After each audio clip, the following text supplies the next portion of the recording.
忍びの時代は終わる。螺旋が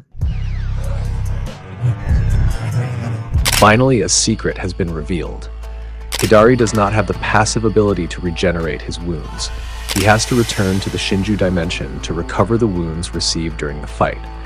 But if Hidari has proven how regeneration works on his body, is it the same as other shinju? And does Jura not have the same regeneration as Hidari? Or even, does he have passive regeneration without having to return to the shinju dimension? There are so many fun and interesting facts that Masashi Kishimoto brought up in the 12th chapter story. Starting from the Uzuhiko Rasengan technique, how to free people who are entangled in trees, then how Kashin Koji can know about the thorn soul bulb, and finally about the great power possessed by Jura, and that we will all discuss in this video. Previously, we had suspected that there was something strange about Hidari's regeneration ability. As it turns out, Hidari's body does not have passive regeneration abilities. He needs to go to the Shinju dimension to use his tree roots to recover his injured body. This is a consideration for all of us that there is a possibility that Jura also has the same weakness. Do you think, does Jura have the passive ability to regenerate his body, or does Jura also have to move first to the Shinju dimension to regenerate? Because as we know, Jura has not received a fatal attack at all, and during the fight he showed above average fighting skills. Even when Jura fought Himawari, who was assisted by Kurama, Jura did not get significant injuries at all. And because of that, we can't predict how Jura's body regenerates when it gets a fatal attack like Hidari. And the following are interesting facts that have been found in the Boruto manga chapter 12. The first interesting fact is that Jura has the ability to shoot small bijudama from a great distance. This is absolutely insane. It was finally revealed why Boruto can be hit by Jura's attacks, even though he is very strong at the moment. It turns out that the reason is because Jura attacked Boruto from a very long distance. How can Jura shoot a small bijudama from that distance just by relying on his Rinnegan eye ability?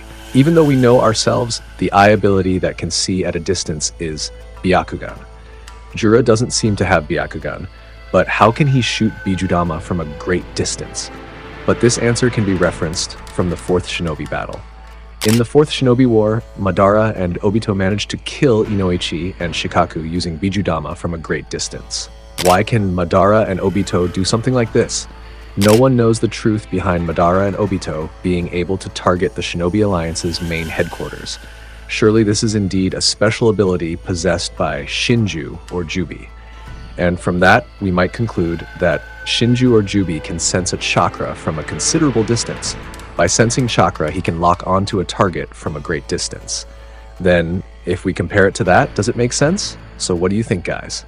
Actually, we can predict Jura's current strength if we remember the events of Shikaku and Inoichi's death to be used as a reference about Jura's strength. With the information that Jura managed to injure Boruto from a considerable distance, we can finally understand the reason why Boruto could not avoid Jura's attack. There are also some fans who think positively that Boruto was caught off guard by Jura's attack because of Kawaki's presence. He was afraid that Kawaki would activate his karma again, so Boruto could only focus on Kawaki's presence. He couldn't focus on Jura's unexpected attack. Then, besides that, there is the fact that Boruto can actually see the future. The reason why I say this is, Boruto had told Nishi to sense the Tsumeaka chakra around the claw marks. How could Boruto know that the Tsumeaka could possibly appear in the claw marks made by Hidari? How did he know that the code could still control the Tsumeaka? The answer is probably only one, because Boruto had seen the incident in the future. There is no answer that makes more sense than this answer. Or maybe this is just a coincidence. But it's very strange if it's just a coincidence without power. What do you think? Although Boruto can see the future, he cannot see all futures in full. Evidently, Boruto can be shot by Jura even though he has the ability to see the future. Actually, there could have been a plot twist if the one attacked by Jura turned out to be just a Kage Bunshin Boruto. Maybe the real Boruto was actually preparing to attack Jura in a different place. If this happened, it would really surprise all readers. But it seems that such an event is impossible to happen. Another fact is the secret of the power of Rasengan Uzuhiko.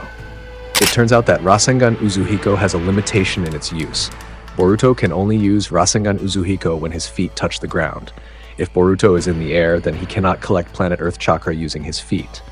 In addition to the information about the limitation of Rasengan Uzuhiko, we also get information about the unlimited power of Rasengan Uzuhiko.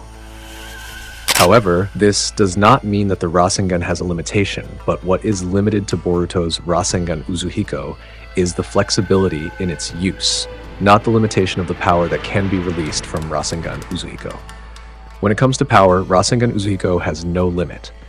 The longer Boruto accumulates chakra in his legs, the greater the power of Rasengan Uzuhiko he can unleash. When fighting against Hidari, that was not the maximum power of the Rasengan Uzuhiko. The maximum power of the Rasengan Uzuhiko would definitely be able to obliterate Hidari's Bon hit without anything left. The next fact is, Kashin Koji knows more about the Thorn Soul Bulb. How can a human being created by Amato have such extensive knowledge? This would make sense if Kashin Koji's knowledge is due to the people around him. And as it happened, the most unexpected thing appeared in the 12th chapter. Everyone originally thought that Boruto knew everything that was happening in the shinobi world right now because he could see the future coming. But suddenly we get a scene where Boruto asks Kashin Koji to confirm the shape of the core in Hidari's body. And it turns out that Boruto asked because he wanted to confirm whether what Kashin Koji was talking about before was a Thorn Soul Bulb like that. Then Kashin Koji said that yes, it was confirmed as a Thorn Soul Bulb. More specifically, Kashin Koji said like this, "There's no mistaking it, it's the same one I've seen." Everyone was immediately surprised to find out that Kashin Koji knew more about the Thorn Soul Bulb than Boruto. How come? What has happened to Kashin Koji, and where did Kashin Koji get that information? Why is he suddenly the one who knows more than Boruto? There are some Boruto fandoms that assume that Kashin Koji knows about the Thorn Soul Bulb from Ishiki Otsutsuki. Then, does it make sense, guys? We still don't get information on how Ishiki was able to get the shinju stored by the code. It could be that Ishiki actually told this to Kashin Koji, or actually the Kara members already know about the origin of Ishiki's Jubi. But maybe it's just that Amado doesn't want to tell it to Konoha Village. The Thorn Soul Bulb is likely the seed of the shinju itself before they were spread to various planets. If it is true that the Thorn Soul Bulb is the seed of shinju, then most likely Jura can still revive Hidari by using the Thorn Soul Bulb. Then, with the facts and background about it, does this make sense, guys? But from that fact, there are some things that we still need to find the truth. We need to think if Kashin Koji knew about the Thorn Soul Bulb from Ishiki's story, then how did he know that the Thorn Soul Bulb could be used to free Sasuke? Again, even this speculation still doesn't have a strong statement that Kashin Koji knew about it from Ishiki. Or could it be that Kashin Koji knew about this Thorn Soul Bulb from Amado?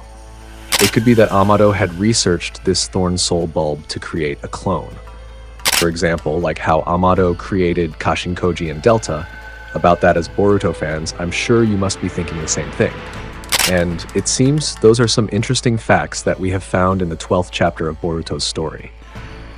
Actually, there are also some other interesting facts that we have not revealed, especially about Sumire. Don't you wonder why and how Sumire became a main character in Chapter 12 without doing anything big for the story in Chapter 12? This should be something we can reveal. I'm sure Masashi Kishimoto couldn't have made a place for Sumire without something big as a character that fills the story in this chapter. And from some of the facts that I have explained, do you have another point of view, or did you find something interesting about Chapter 12?